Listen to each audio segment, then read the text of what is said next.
Les menaces qui pèsent sur le fleuve brisent chaque jour des espoirs avec la rareté des espèces aquatiques.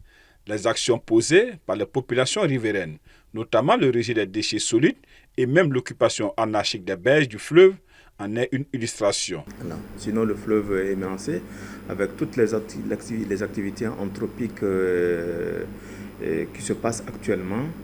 Et je veux parler de l'exploitation de l'or par drague, qui est surtout une activité très pratiquée sur le haut Niger, dans la zone de Kangaba, et qui arrive souvent même à quelques encablures de Bamako vers les Sebeninkoro. Il y a aussi les ménages qui, à la faveur de la saison que nous connaissons actuellement, la saison hivernale, profitent des pluies pour aller déverser des ordures dans le fleuve. Donc voilà un certain nombre de faits. Et si on ajoute à ça aussi les intrusions dans le lit du fleuve à la faveur de l'urbanisation, on comprend que le fleuve est agressé très fortement et jusque dans son lit.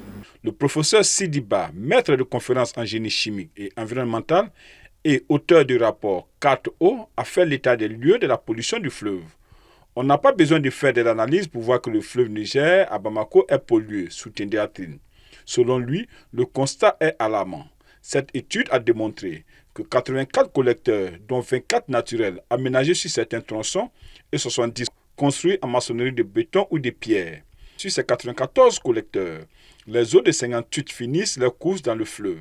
Ces collecteurs constituent, selon cette étude, les premiers facteurs de pollution du fleuve Niger, d'où l'urgence de vite agir pour sa sauvegarde. Ce fleuve nourricier vital, indispensable, qui souffre aujourd'hui par nos comportements, le comportement de tout le monde aujourd'hui.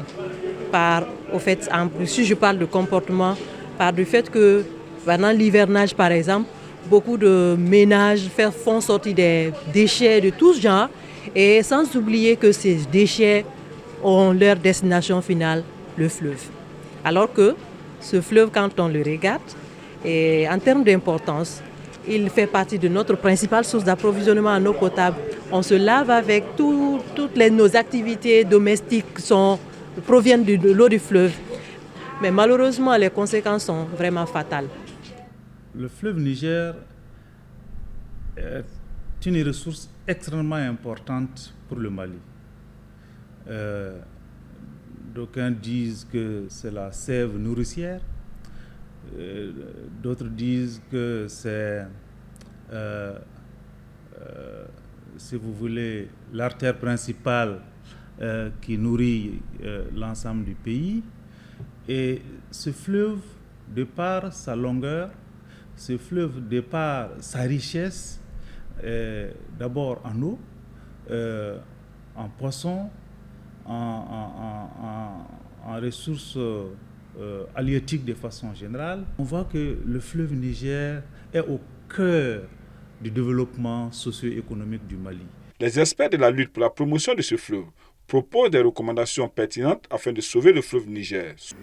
Les initiatives en cours, c'est que nous menons régulièrement, avec les moyens dont nous disposons, des missions de surveillance du fleuve Niger pour voir les activités qui ne sont pas compatibles avec l'état de la ressource, parce qu'on est aussi dans un contexte de gestion intégrée des ressources. Lorsqu'on parle de gestion intégrée des ressources, ça veut dire qu'on doit garder l'eau dans un état de potabilité, dans un état qui puisse permettre à d'autres activités de s'exercer. Donc du coup, on est obligé de faire en sorte que un arbitrage soit fait pour que les activités des uns n'empiètent sur celles des autres en termes de dégradation de la qualité de l'eau. Donc c'est dans ce cadre-là que nous menons beaucoup de missions de surveillance sur le fleuve et ses affluents, comme le Sankarani. Pour sauver le fleuve, alors il faut des actions. Et je crois que d'un point de vue législatif et réglementaire, il existe des textes au niveau gouvernemental, au niveau régional, même au niveau des collectivités territoriales, n'est-ce pas, qui permettent de protéger le fleuve, mais aussi de promouvoir les ressources du fleuve. Il faut aller vers une application stricte de ces textes. Ça, c'est fondamental. Et je crois que l'un des problèmes de notre pays, c'est la non-application des textes. Et l'autre chose qu'on peut faire également, c'est de mieux sensibiliser la population, en particulier la population riveraine. Il faut envisager, c'est de promouvoir la coopération autour du fleuve, entre les pays qui partagent ce fleuve-là. Rappelons que le fleuve Niger est long de 4200 km, dont 1750 km traversent le Mali.